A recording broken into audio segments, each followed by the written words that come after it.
সম্প্রতি বাংলাদেশের রাজনৈতিক পরিমণ্ডল বেশ উত্তপ্ত সময় পার করছে। যে ঐক্য নিয়ে দেশে একটা সরকারের পতন ঘটানো হয়েছিল, সেই ঐক্য দেশের সকল স্টেক হোল্ডারদের মধ্যে আদৌ আছে কিনা এইটা নিয়ে সন্দেহ তৈরি হয়েছে এবং স্পষ্টভাবেই দেখা যাচ্ছে যে সেই ঐক্য আর নাই। যখন যেই উদ্যোগটা কোনো পক্ষের ক্ষমতার সামনে বাধা হয়ে দাঁড়াচ্ছে, তখনই সেই উদ্যোগের বিপক্ষে দাঁড়াচ্ছে ওই পক্ষটা, যার কারণে সংস্কার কিংবা নির্বাচন কোনোটা নিয়েই জনগণ স্পষ্ট কোনো ইঙ্গিত পাচ্ছে না। উপদেষ্টা নাহিদ এবং আসিফের ফেসবুক স্ট্যাটাস থেকে জানা যাচ্ছে যে বিএনপি এই মুহূর্তে এমন কিছু করতে চায়, এমন একটা মেকানিজম দাঁড় করাতে চায় যাতে করে বিদ্যমান পরিস্থিতি রেখেই তারা ক্ষমতায় চলে আসতে পারে। এই জায়গা থেকে তারা আশঙ্কা করছেন যে এতে করে পরবর্তী সরকারের স্বৈরাচারী হয়ে ওঠার একটা সম্ভাবনা আছে এবং এখান থেকে অনেকেই বিএনপিকে নিয়ে ট্রল করছেন যে তারা ক্ষমতার জন্য পাগল হয়ে গেছে। ঝামেলা হচ্ছে, একটা রাজনৈতিক দলের মূল লক্ষ্য হচ্ছে ক্ষমতা, সেটার জন্য সে পাগল হতেই পারে। মানে এইটা নিয়ে হাসি তামাশার কি আছে? আবার অনেক তরুণ রাজনীতিবিদ কথায় কথায় সুযোগ পাইলে তারা ডিরেক্টলি বলে ফেলতেছেন যে গত 17 বছর কোথায় ছিলেন, তখন কেন আপনারা মাঠে আসতে পারেন নাই? দেখেন, এই কথাগুলো বাংলাদেশের রাজনীতির ভবিষ্যতে যে একটা নোংরা অবস্থার দিকে যাবে সেটাই কিন্তু ইঙ্গিত করে। 24-এর অভ্যুত্থানে ছাত্ররা নেতৃত্ব দিয়েছে, মানে এই না যে সরকার পতন শুধুমাত্র 24-এর আন্দোলনের ফলে হয়েছে।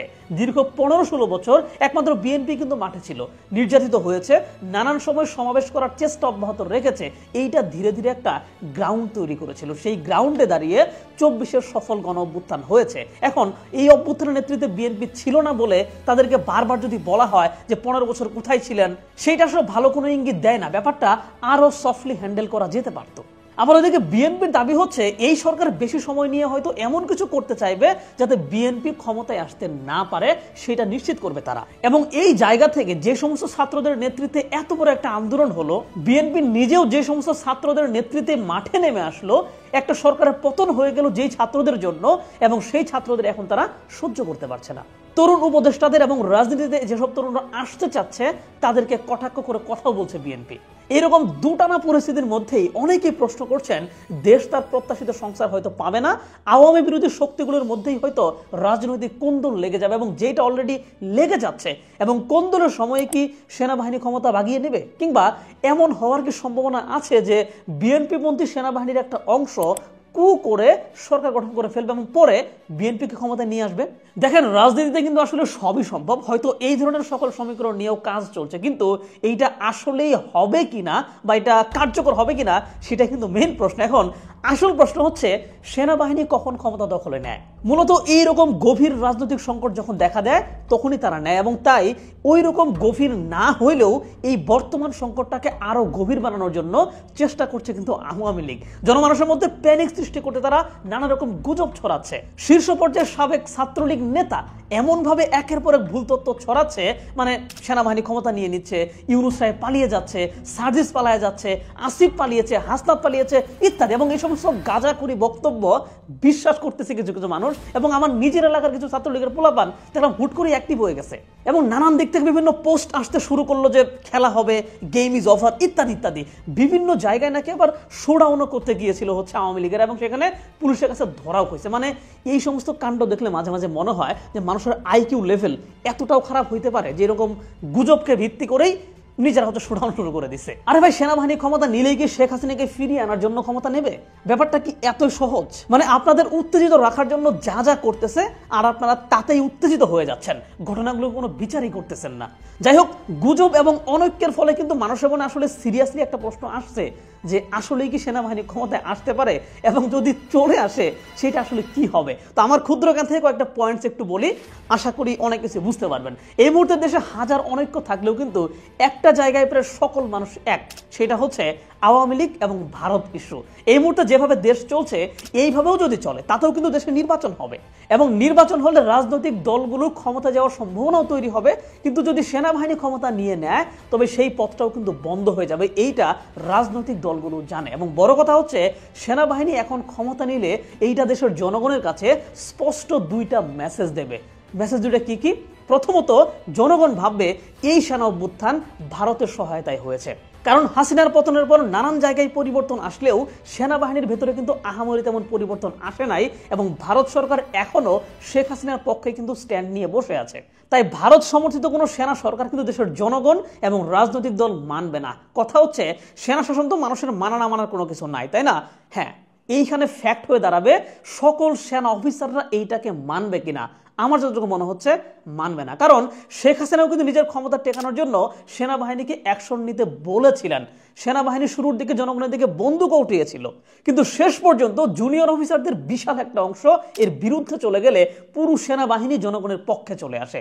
তাই এখনো যদি সেনাবাহিনীর কোনো একটা অংশ অভ্যুত্থানের চেষ্টা করে, তবে সেনাবাহিনীর বাকি অংশ বসে থাকবে না, তারা পাল্টা কু করতে পারে। দেখেন, জিয়াউর রহমানকে নিয়ে যে ভিডিওটা আমি বানাইছিলাম, সেই ভিডিওতে কিন্তু দেখিয়েছি যে শেখ মুজিব হত্যার পর যেই সরকার গঠিত হয় সেইটার বিরুদ্ধে গিয়ে খালেদ মোশাররফ একটা পাল্টা অভ্যুত্থান ঘটায়, কিন্তু এই অভ্যুত্থানটা ভারতের সহায়তায় হচ্ছে এমনটা ছড়িয়ে পড়ে এবং সাথে সাথেই আরেকটা অভ্যুত্থান ঘটে এবং খালেদ মোশাররফকে কিন্তু সিপাহীদের হাতে প্রাণ দিতে হয়।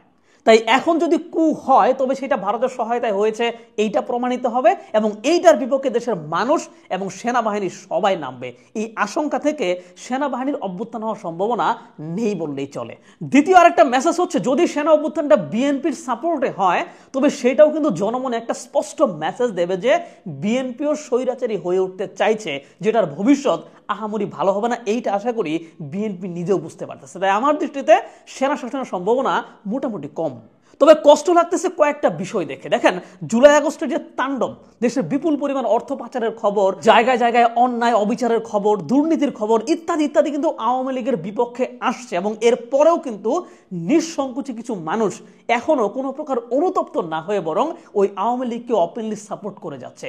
যেই নেত্রী বিদেশে বসেই দেশের ভিতরে আরো মানুষের জীবন নাশের হুমকি দেয়, তার জন্য অধীর আগ্রহে বসে আছে অনেকেই।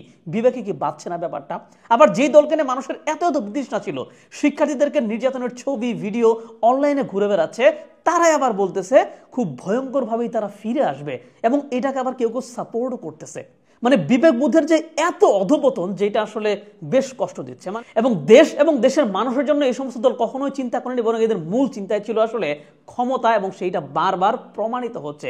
যেই সাবেক ছাত্রনেতা দুর্নীতি করতে করতে ব্যাংকের মালিক হয়ে গিয়েছিলেন, সেই ব্যক্তি এখন এই সরকারের দুর্নীতি ধরতে উঠে পড়ে লাগছে। মানে হাস্যকর একটা ব্যাপার।